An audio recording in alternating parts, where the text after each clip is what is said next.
Hey guys, so I just finished changing out the motor as well as the linkage for my windshield wiper. So I'm going to go ahead and do a voiceover of this entire thing just because my video was pretty mixed up, so I want to try and make sense of it for you.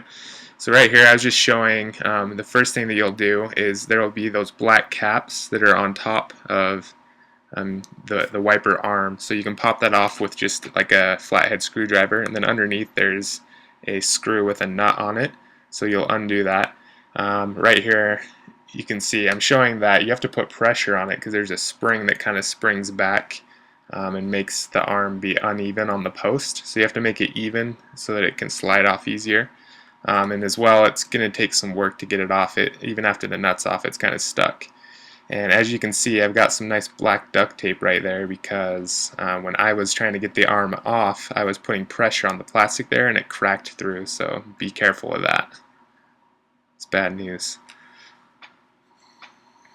So, and then after you get those off, what you'll do is you'll just take off this rubber part here.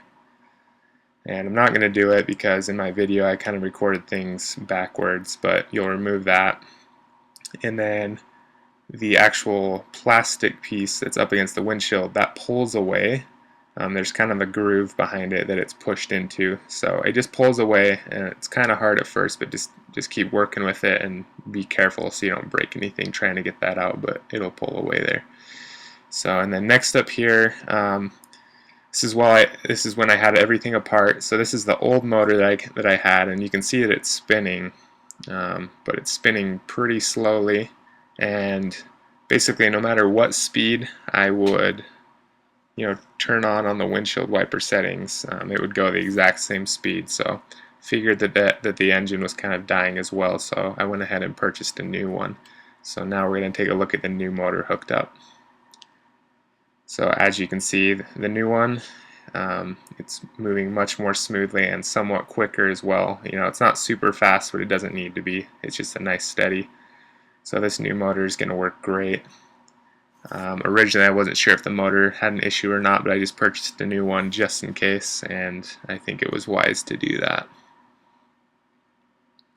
So right here, this is the old linkage that I pulled out, and I just wanted to show that on the one side, the arm down there at the bottom with the ball joint, this side is not stuck, it freely moves. But if we take a look at the other side, it is really stuck. I was hitting it with a hammer earlier, couldn't get it to budge or anything. So basically that's what happens, is that the linkage arms, the arm and the housing is made of different material. So the housing, I can't remember what it's made out of, but the inside, the actual arm, is made of a different material, and so over time it starts to conflict in there, and pretty much it can't move anymore, and then you've got your engine trying to push it around.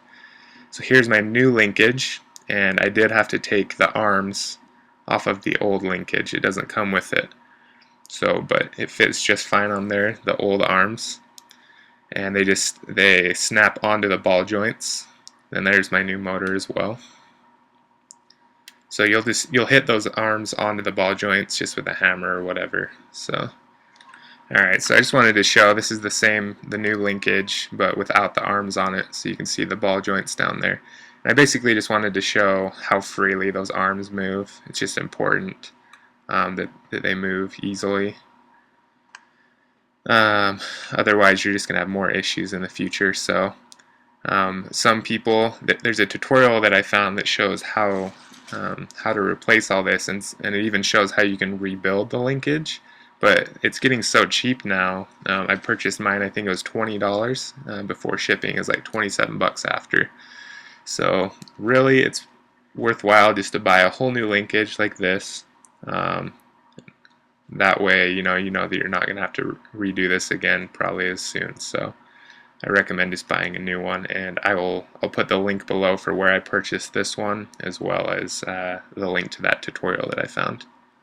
And right here we have the linkage with the actual motor installed.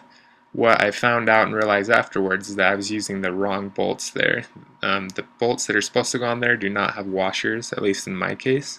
So afterwards I had to remove those and replace them. And then the arm there just sits on top of the spindle there, and then it'll have a nut that goes over the top as well. Okay, so at this point I put it back inside there, and the best way to get it back inside is just to go in from the front. Don't try putting in the side or whatever. It's really awkward and hard to get in there, but if you just try going front forward, just straight in, should be able to make it go in there. But here, what I'm showing is that basically, this was the hardest part, is that you need to sync up the windshield, like the linkage in the arm and the motor, because right now it's spinning. So it spins to the right and then back to the left, and that's what you want. But if you don't set it up just right, then your windshield wipers are going to be moving the wrong direction. Like they might try and go down in towards your hood. So you got to sync that up just right, and the best thing I can say is just trial and error. Alright guys, this is going to wrap up the video. I'm sorry that it wasn't in a very ordered manner. I just had a hard time recording while working on the car myself, so in my future videos I'll try and be more organized about that. So just to kind of recap really quickly, if your windshield wipers are moving very slowly, or if they're not moving whatsoever, then you do need to check both the motor for your windshield wiper and as well the linkage unit. And because that might possibly be seized up like I showed you on mine. So in my case, both the linkage arm was seized up and the motor was starting to die as well.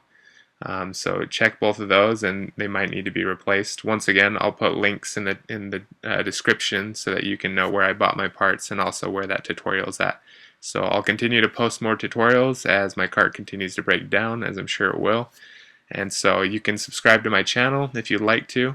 And then be sure to leave comments or questions down below, and I'll try to answer those, as well as hopefully others can help as well.